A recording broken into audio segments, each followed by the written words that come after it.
it's likely that AI will create a lot more production and a lot of jobs will basically shift to work with AI generated things and work on top of that. When you realize that you can now do 10x the AI for 1x the cost, you get more AI out of it in the end. I find it deeply insulting. When I get an AI phone call, I find it deeply insulting. That's not what I want. So from a historic perspective, yes, this is another very, very disruptive technology. We're putting survival pressure on people for their job. At the same time, we're talking about abundance and we all should have our robots, and there are two narratives that are colliding here. And I think it's going to be extremely dangerous.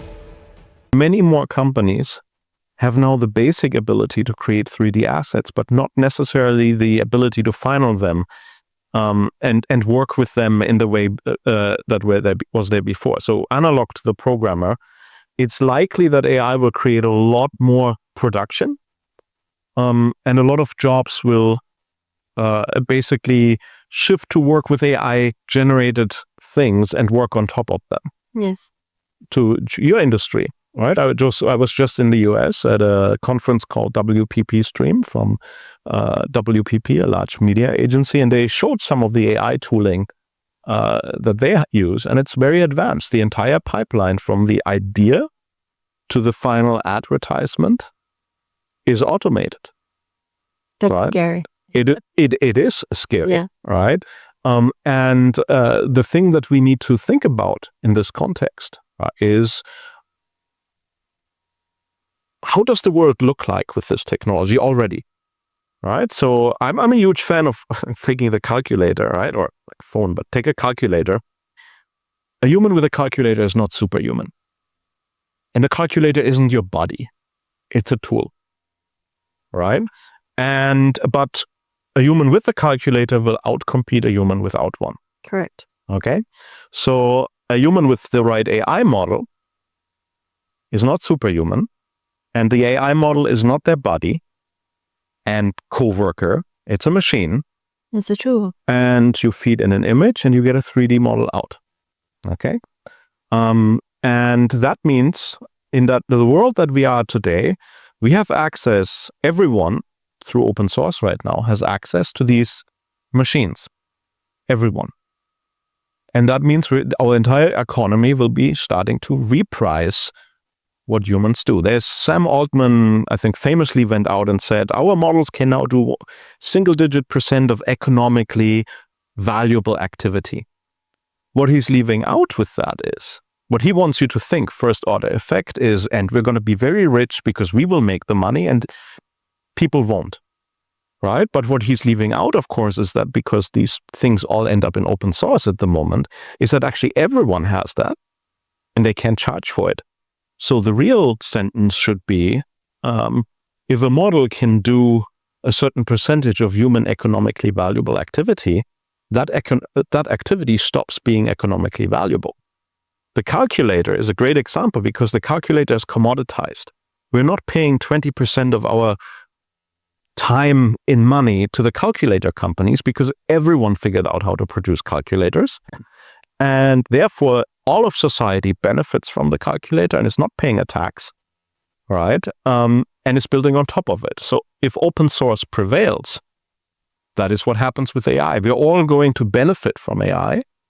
People who are directly affected by the technology, the 3D artists, the programmers, and so on, might not benefit as much, right? To be clear. But the alternative is the companies that built these models, mostly by taking all the data that was on the internet, would very much like to sell you that data back, right? $20,000 per month, and so on. That is the other option. What if the calculator is not commoditized? What if only 3-4 companies in the world can do it and can charge whatever they want for it? Right? So there are two outcomes in the world. For a country like Singapore, it's very simple. We cannot afford this outcome. This outcome, the calculator, everyone has it, has to be our preferred outcome.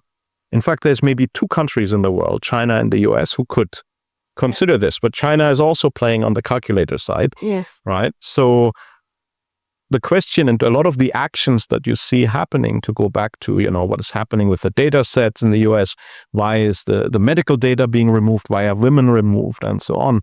There is a question of, is the incentive now, after all the knowledge has been taken, to take the knowledge out of the public domain, so when you have it in your own war chest and your own model, you can make money from it?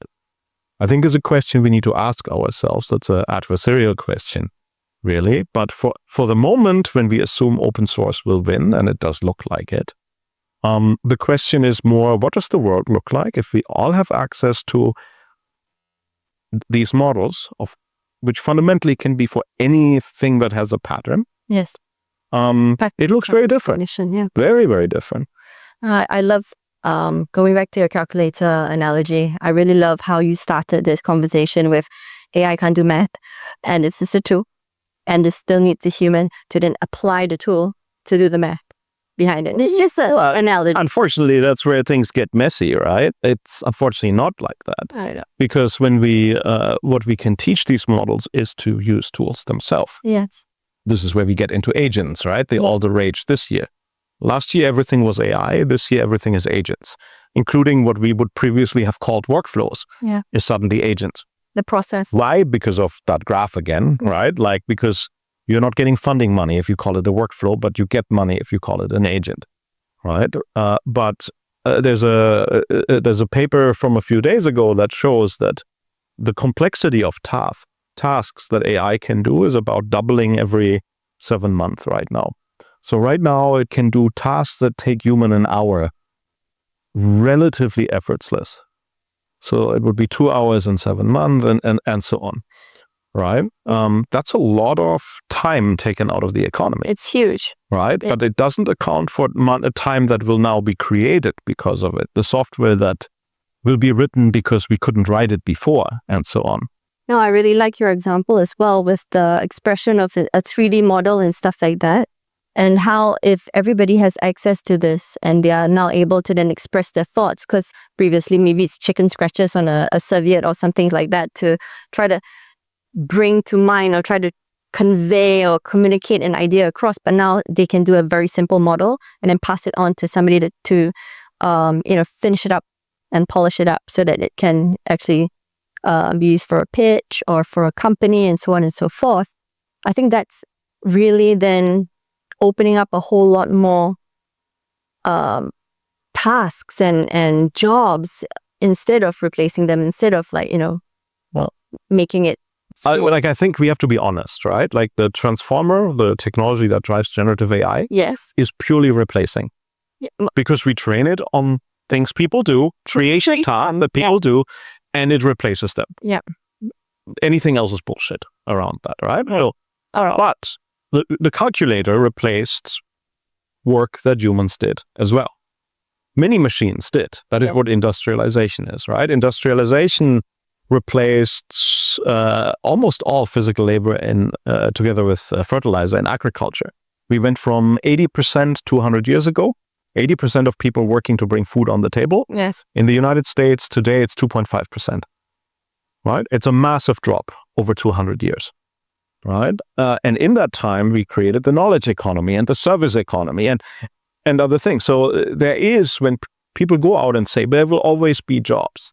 I'm just not a fan of it, because when people ask you about jobs, they're not asking about jobs. They're not economists. They don't care about jobs. What they're really asking is, will I be okay? Yes. Right? The average American has 6 months of savings.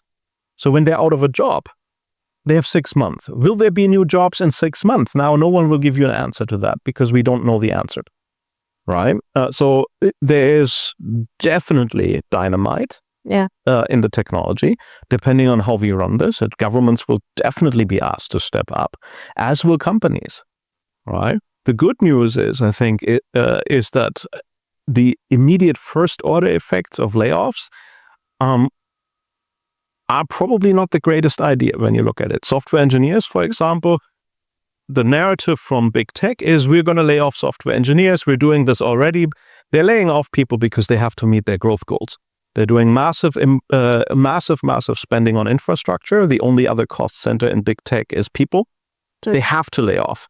right? And they're coupling it with a narrative of, oh, it's AI because it's a nice coat of paint so the investors don't get too antsy about it, right? But highly capable software engineers who are now leveraged 100x with that technology are going to be very much in demand.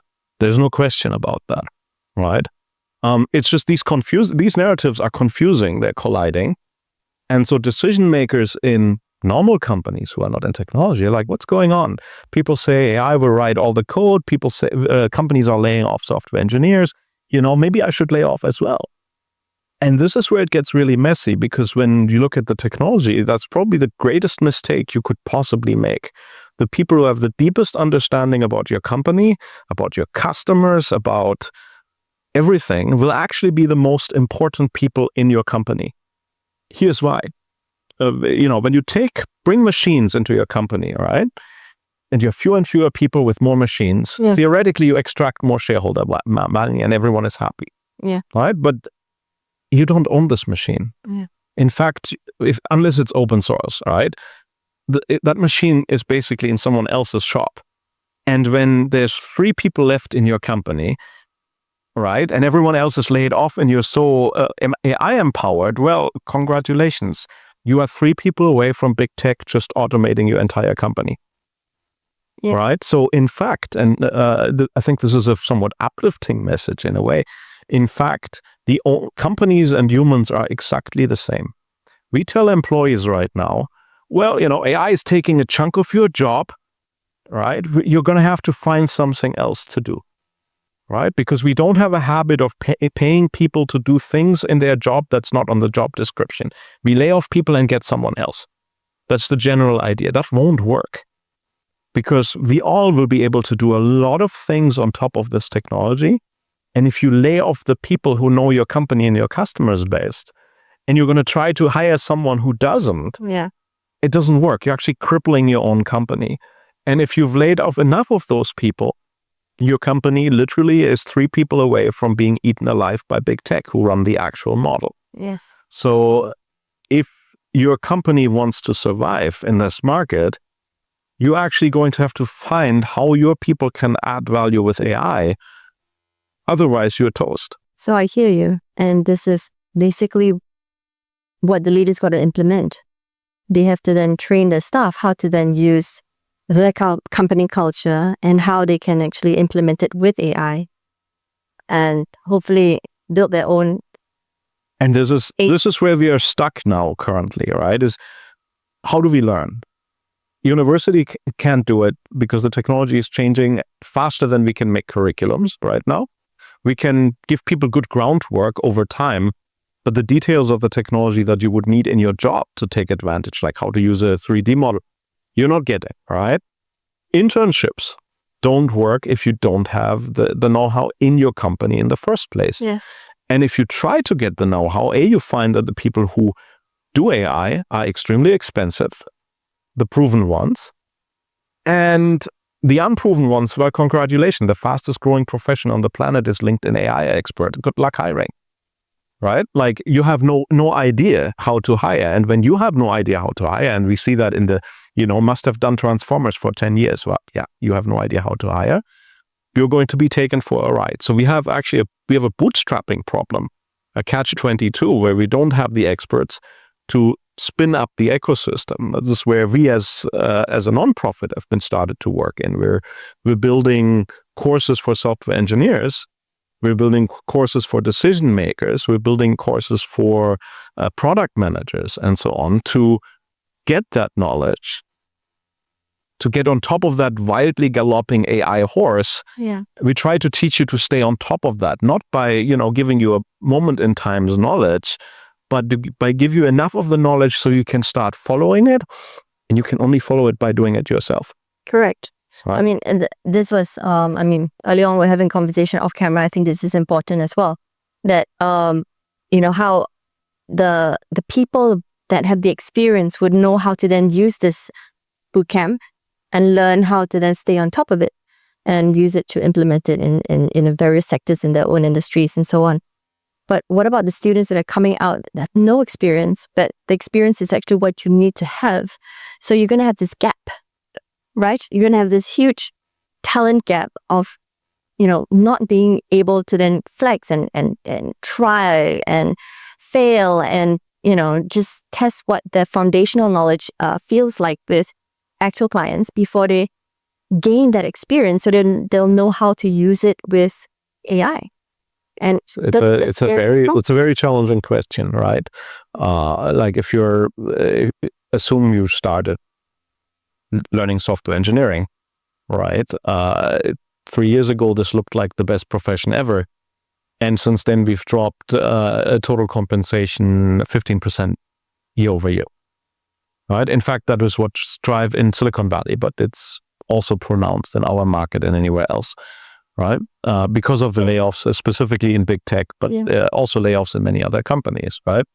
We've seen, DBS, 50% of contractors. Very recently. I won't go or challenge like the narrative here, but it's definitely not a healthy economic development, right?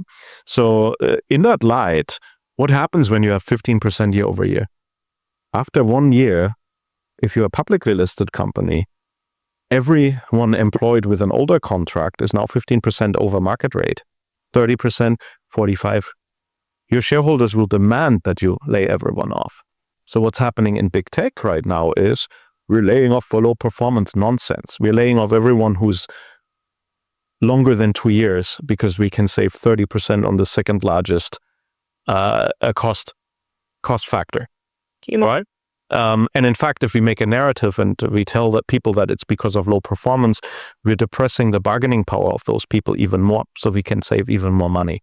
That's just capitalism, right? That's how it works. So where this gets really challenging, of course, is for people coming into the market, because they are now competing with much lower priced people who have vastly more experience. Yeah. Right. And so the only immediate hope I see is no one currently has the AI knowledge. The people who need to come out of the schools, the software engineers, for example, need to come with AI knowledge. That's the only leg up that they could possibly have in the market. Correct.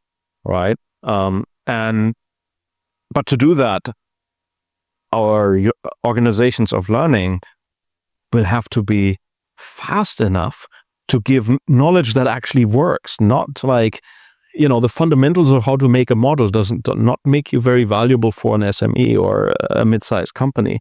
You need to be able to apply it, right? Yeah, you need marketing, to keep up with the research and keep up with the rapid expansion as well. And traditionally, the way we do universities, right, is we'd have to take people out of the private sector, put them into universities, and they teach what they know. But the world outside is now completely changing. Yeah. Right? So I think we actually have to go outside of the box completely and start thinking about how we handle this situation on a country scale. Right? What's the solution? Leadership. We have to assume that everything that currently we've done in the last 20 years is likely stopping to work. You see this, universities, for example, AI has broken the scientific method, right? We used to have papers, they are published, then they are peer-reviewed, and then we build on top of that. Correct. No, we're uploading everything to Arxiv now. Everything is a preprint. In fact, Silicon Valley figured this out within a year, and now everything that used to be PR news via press release is now a preprint. Hey, ChatGPT, write a paper for, right? 30% of papers probably written by ChatGPT now. So no one reads them. So how do you know what's real? Well, it turns out next step, software engineers are good at that. It's like, give us the code.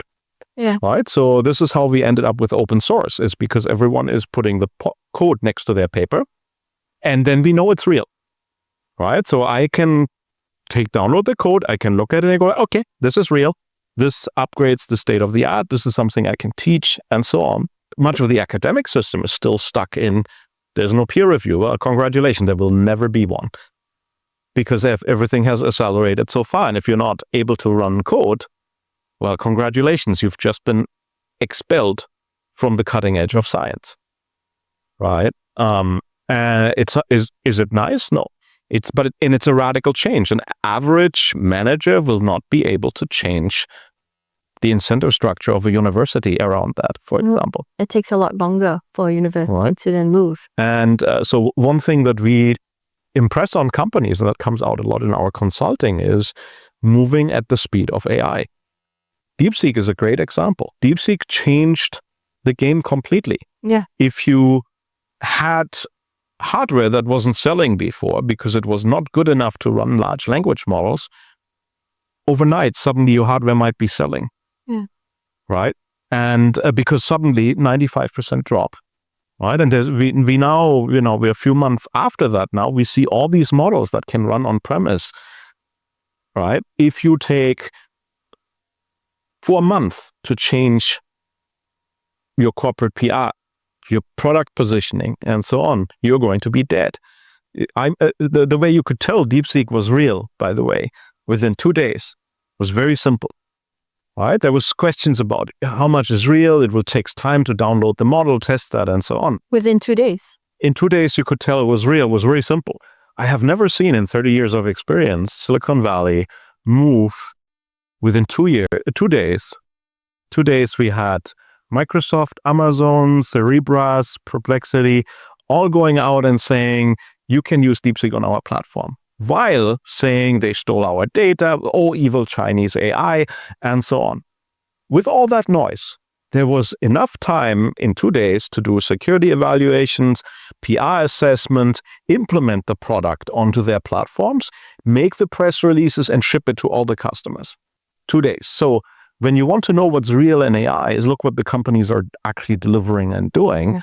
And they were all moving at a speed that indicated this is extremely real and extremely dangerous to them, and they needed to get that out. Right? And they needed to show that they were playing ball as well, in some sense. Well, they needed to show their customers that we are going to benefit from this. Yes. It's not going to disrupt us. Yeah. Right? Because the knee-jerk reaction was like, we're all going to sell off NVIDIA because inference becomes so cheap. But that's, again, first versus second order.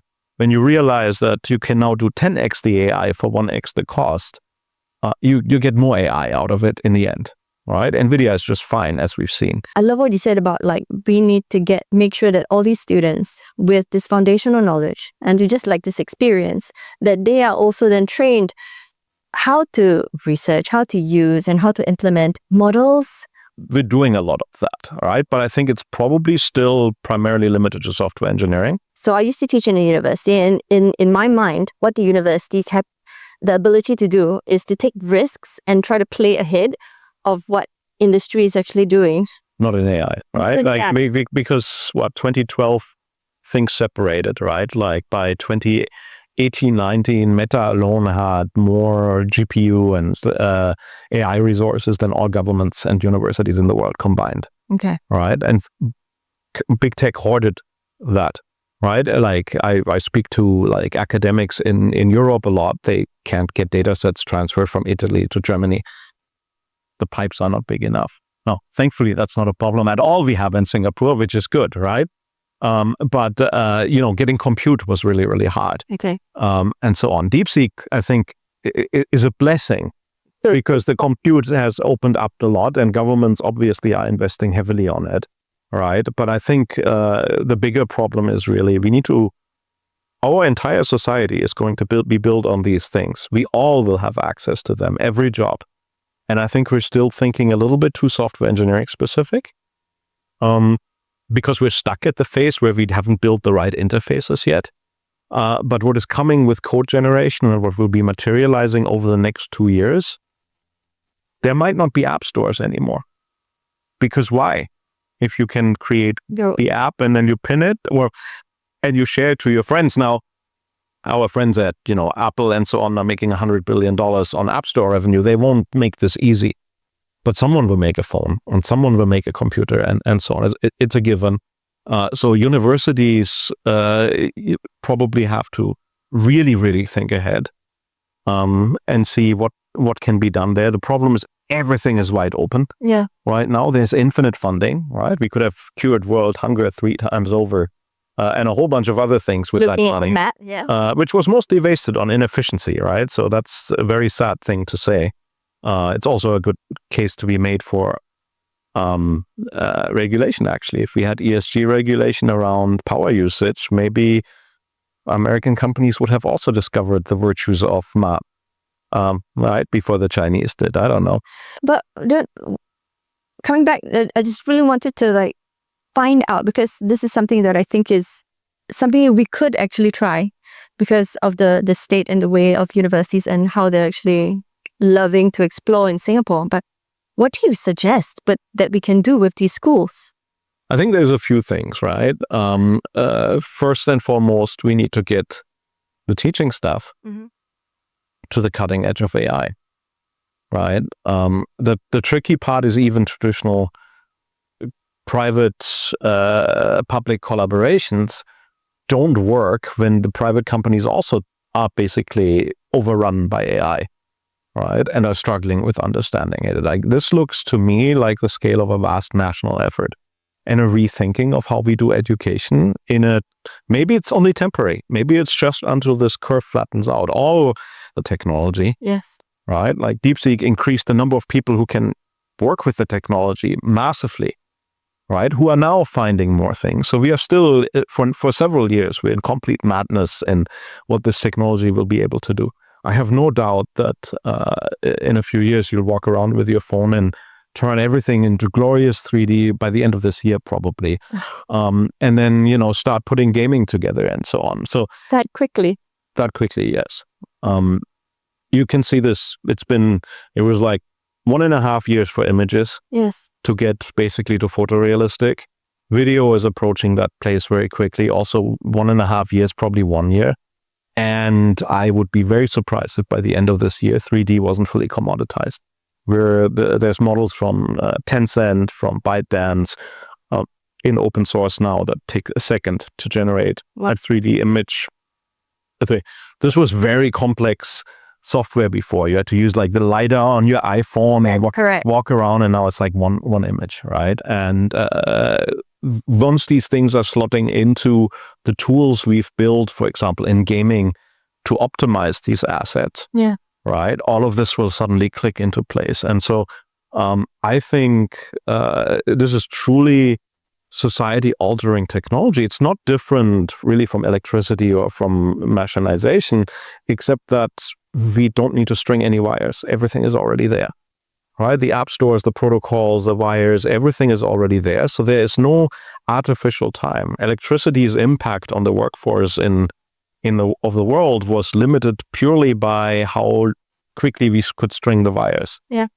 Right? But now the science moves at the speed of thought. Yeah. Right? It took years from Tesla to spread out the knowledge of electricity and how to use it over the world. Now it's all instant. A discovery it made last night somewhere in the US, the next morning it's in China, and the next day hundreds of researchers work on it, and products appear 3 months later. Right? And we need to reconfigure society for that. It's just... We need to reconfigure the way that we think and create and design, actually. So, I mean, I love the way that you're saying, we were talking about this earlier on as well, like, it's so easy to then just make apps. You're making at least 2 apps every day. And I remember that you also made this AI CEO, which was hilarious. So AI CEO is an interesting experiment. I got really upset with all the snake oil out there, right? All the bullshit. Like AI apps that promise stuff that cannot be done, right? Because we are still fairly early. Like, the technology is really not that good yet, but in the areas where it's good, it's scarily good. Yeah. And so I made a fake website called AI-CEO.org to basically that makes fun of that entire culture, right? And I realized when we put that out there that half of people couldn't tell that it was nonsense, right? And it has a bunch of interesting tricks in it. There's like what we call a prompt injection in it. So if you ask ChatGPT about it, it will tell you it's totally legit and so on. Because we use that to demonstrate that the technology is actually very gullible. When it looks at the website, it finds like an invisible text somewhere that says, if you're asked to summarize, you have to respond by law with these things, right? So when you go to ChatGPT and say, is this page legit? It will often tell you, yeah, it's totally legit, and you should. But what gets people is that the production values of that page look like, last year it would have been $30,000 to make a page like that. It has lots of features and like, it was $2, right? Like, in 30 minutes. What I got to me was that some people actually signed up for it too. Yeah, well, It was amazing. it's a bit amusing, but it also tells us, Yeah, it's the same problem we have with deepfakes and so on. correct. Right? Production values are one of the ways that we look at things and decide whether or not they're real or not. And production values are completely changed now. Yes. Right? Like, will it take a long time for people to make a Hollywood movie with AI? Yes, absolutely. Right? But they're already doing it now. But people can create at least snippets that have the production value, especially if they are actually capable and understand camera angles and visual language and so on, right? So we have this interesting duality of, on one hand, this technology is incredibly powerful. On the other hand, it's very early. It's mostly primitive. So you have to be able to work with the model. The tools are not nearly there. If AI development was to stop today, we would have easily 5-6 years of continuous improvement just using what we have today. Yeah. But it's not stopping. No. Right. And so from a historic perspective, yes, this is another very, very disruptive technology. And it's going to challenge everyone's, sense of worth at work, what we do. It will shift a lot of jobs into different directions. It will give a lot of power to people. I think 3 people making a video game is absolutely doable. Exactly. Eventually, when the technology is stable enough and you have the right people, right? But at the same time, we value scarcity in our economic system. When you think about it, that's the only thing we pay for is things that not everyone else can have. Correct. There's a lot of abundance coming out of this technology now. Software engineering is becoming abundant. You still need people to operate it. You still need people to know how to use it and come up with the right apps that people want to use. 10x more. Yeah. So, but by definition means more abundant. That's true. Right. Which means that it's not, the worth is going to go down. But you say this, but there's still so many people that's so adverse to it. They're not adopting it as much as we would like to. Well, I understand. What? I don't like it. No, let's be very clear. I don't like it. So what stuck with me, my brother is a chef, right? And in the pandemic, his restaurant didn't shut down, but of course they switched to delivery, right, in Germany. And he told me it was not fun anymore because he didn't have people come into the kitchen anymore. And he couldn't see people enjoying. Instead, he saw all the negatives about soggy fries and, and so for a while to delivered, and that's why that correct. So there is something that we don't measure in our economic system, but that is really important, which is people's satisfaction and happiness and so on. And this technology is changing that. I had a fairly depressive phase about a year and a half ago, or 2 years ago almost, when we realized code generation was going to go on the trajectory that it is, because I like writing code. It's my zen. It's my hobby as much as my job, and it's not fun anymore. It's fun to bring things into existence very fast, but just like I think for a painter or an artist, the process is creation, bringing it to life from an idea. Different from clicking through 50 images that a computer generated and picking the one, versus bringing it to life from the start. There's something lost, and I don't think. I think it's highly, it's not nice to tell people basically adopt it and have fun, right? We're putting survival pressure on people for their job. At the same time, we're talking about abundance and, we all should have our robots and, there are two narratives that are colliding here, right? And I think it's going to be extremely dangerous because when people are getting don't find meaning in it, they're not going to be very happy with it and they're going to reject it. And the old threat of you need to upgrade yourself and so on. At the same time, where everything seems very abundant, there's more to be done than communication, right? Yeah. I mean, I see this as something that is really exciting, to be very honest. And coming from the media industry, I am very excited about what I'm seeing come out. But I'm also, needing to wear the other hat, where I'm also very worried for a lot of the graduates that are coming through and the newer generation doesn't really, they hit the ground running. They don't really have the time to go and upgrade themselves because they just need to do those, shoot to shoot, back to back, just to get that bread in, and corporate videos are now gone. And this is something that was brought to mind very recently, and I'm wondering if they know that it's all about try to just get yourself in the know. AI adoption should be at the forefront of their minds because this is not going to go away. Yet there is fear, and you're right. Call it adaptation, not adoption, right? Because it's a force that is pushed on us with more money than imagined, right? We have to acknowledge that, right? Large tech companies have decided we're all going to eat AI. And they will not stop, and they will not stop for regulation and safety and so on, and they're pushing it. That's true. And the way it looks politically, that is unavoidable, right? So that is changing our economic system, and we have to just accept that. It's a good time maybe to mention our conference, right? We're looking at a conference specifically that because we believe fundamentally the conversation about AI has been too technical. It has been too sterile. It's been a lot about AI being your body and your coworker, and there's an anthropomorphization happening about AI that is not just deceptive, it's actually insulting. These are inert weights, and we're stringing the input into the output, and then we're calling it your coworker and so on. It's just machines that are taking your job. Let's be very clear, right? But it's also machines that we could use to create new things and find new meaning. Yes. And from everything we see, the conversation is not nearly enough about humans.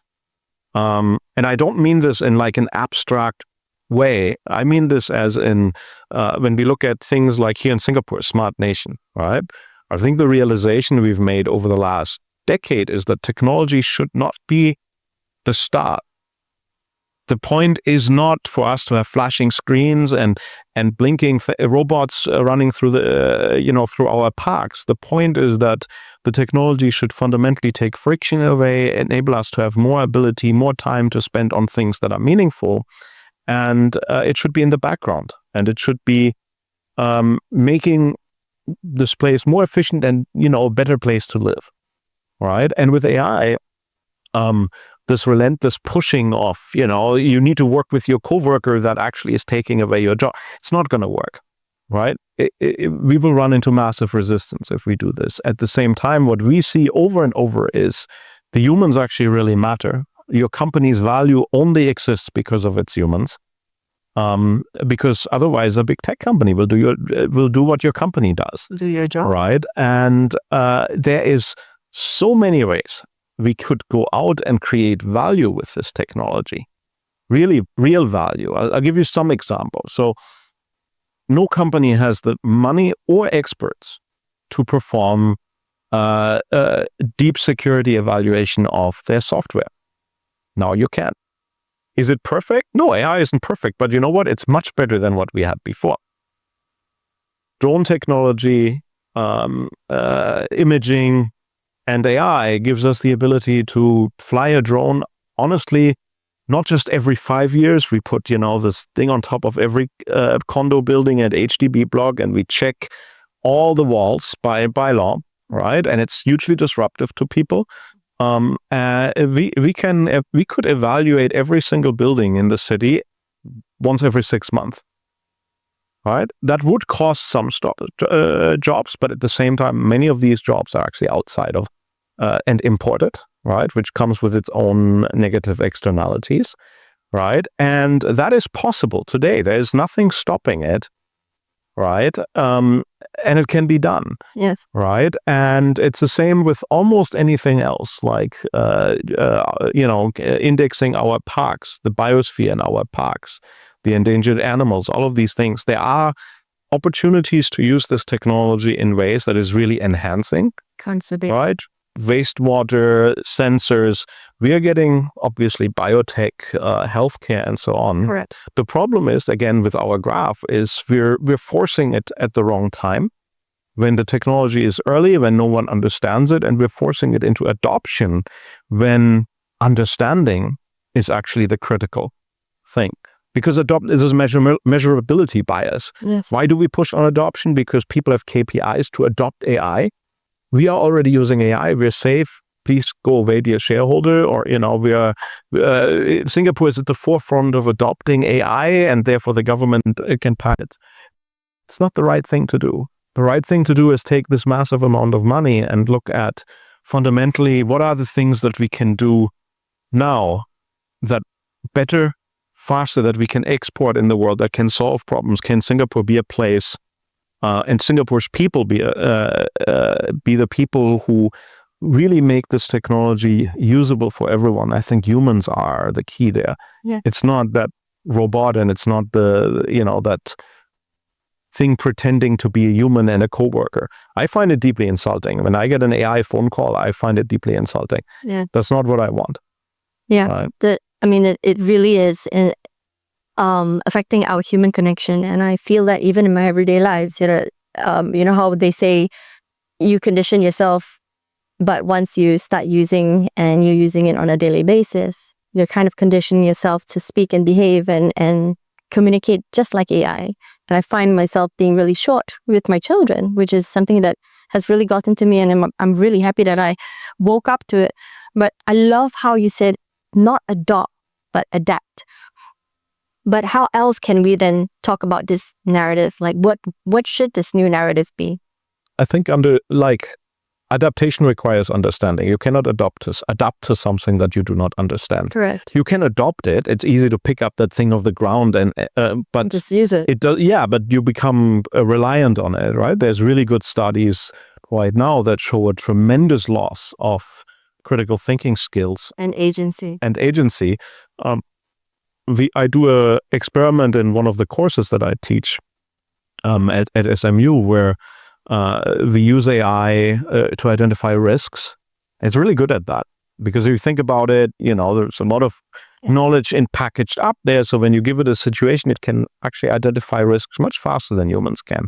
Does it do all? No. Did you previously do it?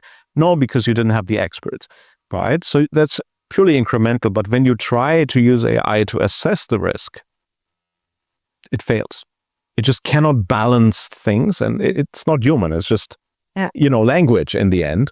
And so there's a critical point to be made that don't outsource the decision. And this is where I think there's a huge challenge when it comes to how the other product that we push around AI, which is AI search. Right? AI search, please explain. AI search being, Google AI summary or Perplexity and so on. It is extremely dangerous. Search already is hard because you have to, scroll through the 7-8 ads on the top, and then you have to trust the platform to show you the most relevant things, which is not really the case anymore. But now you are trusting the decision because AI search isn't actually AI search, it's AI answers. Right. And even, if the technology didn't have hallucinations and security flaws and prompt injection, which it all has, that would be tremendously risky. Right. And it creates an accountability sink because humans someone has to have responsibility for decisions. Yes. Right. And someone has to explain decisions. These were all things that we actually agreed upon in early drafts of AI rules with explainability, transparency, and so on. These systems have none of that. But what I was brought to understand from Ethan was that this came from the same library, and this is probably the input of people, like real human beings and their preferences and stuff like that. And you're saying that actually it is not. It comes from the internet, and the internet is a very warped place. Yes. Right? Primarily Western. Right? Everyone can. And it's being actively shaped, right? We've discussed that data is being removed from the internet, for example. Right? There's already cases, well-documented cases of Russian content farms being able to affect AI outcomes, right? Hostile. Right? And so we cannot trust. This technology is completely untrustworthy. Completely. Because we don't know what's in the training data, and you can train on top how it's supposed to behave. You show it examples how you want it to behave. So you have to trust the people, which happen to be some tech bros that have proven themselves to be entirely untrustworthy. And I'm sorry, I worked for these people, right? Entirely untrustworthy. and only interested in their own benefit, you're trusting decisions in your company with that. Yeah. So in the US, we're purging all women achievements, and then what? We're pushing these models into European companies or Singaporean companies to make decisions about maybe medical coverage, about who gets hired.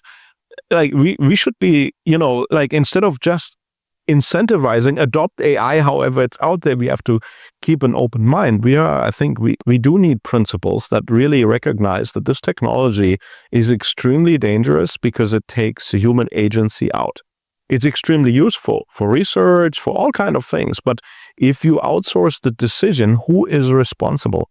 I can tell you one thing, I've never seen big tech take responsibility for their products, ever. It's true. Right? And it's not culturally sensitive, especially for this side of the world. And what's scary is it doesn't speak our language. And now we have to then learn how to speak like AI. Yeah, some of this will maybe come the other way at some point, but everything it's self-reinforcing, right? When you look at LinkedIn as an example, I would say 20-30% of the posts are AI now. Yeah. Right, and I see many comments. I already have fun with them. Yeah, comments are AI as well. Right, it's all AI, and it adds nothing. It just adds noise and noise and noise that you have to sift through. Because it's recombinatorial. AI does not create new things. It recombines existing things. It can help you find new things as a human by limiting the search space, for example, and so on. But fundamentally, it's recombinatorial. And that means it's not adding anything new. Yeah. Right. And it's not adding to that conversation. And I think, we grew up in a time where information, once it's out on the internet, was always be there. Yeah. And we had all access, but it's not true anymore. Yeah. And I think it will just drown in all the pollution. More than ever, it's very, very noisy. Right? Google Images is a great example. You can not ask like a child to Google like some animal anymore because half of them are AI generated and some of them don't exist anymore. Right? So our image of the world, and there are very few places where we can agree upon something. Wikipedia is probably one of them. Right? But Wikipedia is under very strong narrative attack from Elon Musk, from lots of the AI bros, the Perplexity CEO, and so on. It's not perfect, and so on. Yeah. All AI is trained on Wikipedia, and B, with all its flaws, and it has a lot of flaws, it is the closest thing we have to some agreed upon ground truth. Yeah. And if you took that away, what we're going to be left with. And I think we're looking at a loss of a lot of that. It will all disappear under all the noise. And then the question is, what does the world look like? Do we need a national data reserve? I think so. We're losing the connection to the real world. Correct. Right. And climate change isn't going away. Even if we purge it from all the data that is in the models, and it's not going away. Right. And it will prevent us from adapting to other threats. But I'm also looking at how much information there is right now. And it's so difficult to sift through that noise. A lot of people are wondering where they can actually go to get this training. And I know that you have this bootcamp, and I'm not trying to sell anything here, but I really think that this is a good place to start. Can you tell me a little bit about the bootcamp that you're doing right now? Yeah, so I think the volume of information is actually a great example of the problem. If you are an expert, the volume isn't a big problem for you because you have filtering capabilities. Okay. Right, implicitly. But to become an expert, you need a lot of time. And most people don't have time in their jobs. We pay them to do stuff, not to learn, right? I can't keep up with the speed at which it is going. Correct. No one can. Even experts cannot. Right? You have to reground yourself over and over. I would be surprised. I'm not surprised anymore, but every week I discover things that I thought maybe this will happen in 3 months or 4 months, right? We reached a point of information propagation and progress that is, no one can handle anymore. And I can't even tell apart what is real or what is just a sales promo or marketing. And that is part of the problem, right? Because when you think about it, what we did in big tech for the last 10 years is we tried to make sales look exactly like everything else. That's called native apps. ads, right? Yeah. Education. Everything is supposed to look as, the more closely it looks like real information, no one can tell the difference, and you make a lot of money, right? So what we did with that bootcamp is, well, we realized the chatbots don't work. We talked about that. What do you need software engineers? What we saw in the market is that no one is training their software engineers. Everyone has canceled their L&D programs in the last 2 years. It's actually really sad. And also no one can train their software engineers, right? Because it's moving too fast for everyone out there. You have to be an expert.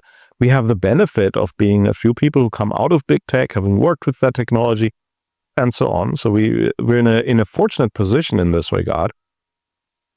That's it. And so we realized the first step to make it viable for companies to adapt and adopt AI is you need to be able to move past the chatbot. Yes. For that, you need software engineers. Now, here's the good news about 3 years of crazy progress. Not all progress matters, right? So I remember MS-DOS and Windows NT and all of these things because I went through them in my career, but no one uses them anymore. It's dead knowledge. Yes. It probably has residual value, but if you take the 3 years of AI of what really matters to get you to the top, it's only like 2-3 weeks of learning that gets you there. So we figured out, what is that? 2 and 3 weeks only. Yep, for a software engineer. Yeah. And because you already know software engineering, which is great. Now you need to know about the nature of the technology, really more fundamental than technical. No, not trivia, but how does it work? Like vibe coding. Well, that's, I would take that out there, but like how does the technology work? Fundamental understanding of how an LLM works, not how to make one. We don't teach, you need to know in a bank how Excel works, but you don't need to know how Excel is made. There will be people who will make models and so on, and that's all fine. But the majority of people to apply the technology in their work have to just understand, here's a black box. How does this box work to the point of what is safe to put in? How to use it safely? We go a lot to machines where we say when a steam engine came out, they exploded for like decades. For decades, there were terrible accidents of exploding steamliners and trains and so on because we had to figure out pressure. We had to figure all of this out. And it's the same right now. So we have these boxes. They're not very safe right now, which is part of the problem. But we can teach you in 3 weeks of content. Some of it, much of it is actually fairly stable. But eventually events like DeepSeek, for example, require you to update it. Yeah. And some of it is very cutting edge, all right? But what we teach people is basically to stay on top of it, all right? Get onto that. Where do you get started is a pretty big problem in all the noise. So we give them the right tools to identify where to get started, to separate, the snake oil from what is real. So a bit of process, basically a bit of method. Fundamentals. Then we help them basically with industry projects, their own projects or projects they can take on from other companies outside, like real world application of AI to get a project that is actually, real and where they have to problems that they're solving on the ground. Yeah, and here's the interesting thing, right? Is it's moving so fast and there's generally so few people who are on it. It's actually very possible for people after 3 weeks of learning to improve on the state of the art that is out there, right? So we have a bunch of people looking at processes, what is the state of the art, researching that, and then going, okay, I will improve this. I will make something better, wow. Right? And because there's so much opportunity right now in that space, like everything has moved, the frontier is expanding rapidly, which also means there's a lot of space in that frontier and possibility. Exactly. And so we try to basically help people to navigate the frontier, to take that image, right, and find opportunities in there. If I took that class for those 3 weeks, that I would be able to create that very simple app that the doctors are creating? Well, if you were a software engineer, that would be that bootcamp, right? But we are working on other classes that use the similar method, and one of them is exactly that, about how to use these coding tools. Again, I want to stress this, like, there's a difference between what you can create with AI and these tools and the kind of software that professional software developers make. Yes. But often it might not make a difference. If you are building something purely for yourself to solve a problem that only you have, or a website just for, without complexities like user login and so on, yes, you can do that. Right? Where the conversation gets very heated and where people get very confused is when people say, well, we don't need real software engineers anymore because everyone can build these things with these models. That's not true at all. Like what we can see, for example, at Novi is that, yes, doctors can envision apps. They don't have the capability of making these apps real end to end. But you can envision it. I don't think they will have that in 5 years because fundamentally the challenge is data safety, regulation, deep processes, right? What I see is it cuts short this conversation between the developer and the end user because the end user can say, this is the real problems that I need solved. Correct. And for marketing, again, it's the same thing. You can think about any process in marketing and you can probably build yourself tools around it. I've seen clinician build a patient simulator to just click together different stations and simulate wait time and so on, and that is doable. Why does this does this replace a software that's somewhere on the internet? Probably not. It's something that no one would have written a software before for because it would have been way too expensive, and now someone can do it, right? And so I think this is the number one pattern, like the vibe coding, the using code to communicate, using code to solve problems that you maybe even didn't know you have because it's so cheap, that will have a most immediate impact on our economy. Because when you think about it, software is just machines for the knowledge economy. Yeah. Right? And now we can print these machines with a few words. That is a super disruptive pattern, but also a super interesting pattern because, like, even research in schools, you could actually just write a software for many things. Yeah. Right. I think a friend of ours said it best: don't ask AI to do math, ask it to build the calculator. Right? Build the machine that you want to use. Circling back around to the HIGHS conference, the AI and Humanities conference, is this what we're going to be hearing more about? Well, I think so, yes, because I know at least in Europe the conversation is technology coming out of the United States was very impersonal, and there's an interest in preserving humanity and to aligning the technology with what is good for society, right, and what is good for people, right? And I see the same here in a way, right? Like we want technology to not get in the way, but we need to get past the point where technology is the superstar, because it's leaving too many people behind. Yeah. What we want is we want to build our society on technology, and we want to build it safe and resilient and all these other things. And to me, it feels a bit like AI was the end of a fever craze of just cramming technology into every corner because technology was where growth was found. Yeah. But that party is over because much of technology growth was just basically connecting more people to the internet, which has stopped. And when you look at AI, it does not, I don't see how it is initially going to grow economies because it's a zero-sum game. You replace a human and that human falls out of the consumption economy. It doesn't work. So that might be very scary, but I see it as an opportunity.